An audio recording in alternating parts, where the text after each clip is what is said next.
This video is how to tie a double fisherman's bend. So a bend is any time where we want to join two ends of either the same rope or different ropes together.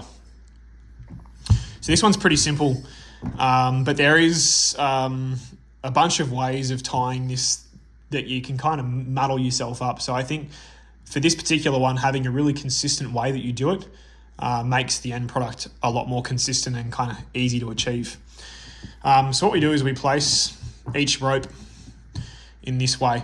I like the one pointing to the left closest to me and the one pointing to the right on the top.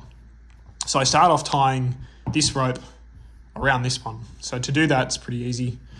I just simply throw that over, and then I've placed my thumb underneath that little bend there, okay? This is going to come underneath both of them, and we go over once, and then we can just go now in through both of these strands, okay, to form that pattern.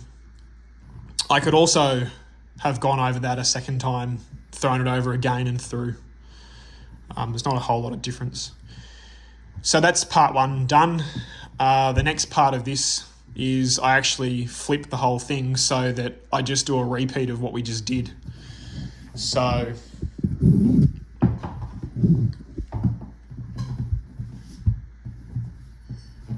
now the strand that's closest to me is pointing to the left, and this strand here is pointing to the right with the knot, okay?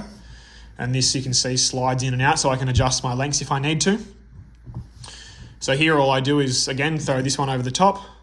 My thumb stays underneath that little loop, and I just go over once, and then I take the tail here and pass it in through that gap where my thumb is. So I'm just replacing this with my thumb.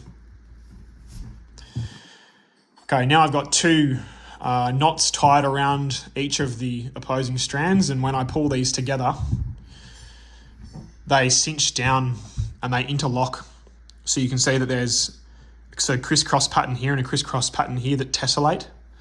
And if I flip it at the back, there's just 4 parallel strands. Okay, it's really important that the crisscross interlocking is on one side, because there is a way of accidentally tying this incorrectly where one crisscross is rotated that way. So you'll have 2 parallel strands and a crisscross on each side, okay? So that's the correct version. The actual tail length required for this is pretty minimal, okay? That there, no matter how much you tighten that, is never ever going to come undone. And in fact, once you do load it, it becomes pretty much impossible to untie. So generally this is a permanent connection. If you put any amount of force on it to get it untied, you basically have to cut it with a knife. Okay, so that's the double fisherman's bend.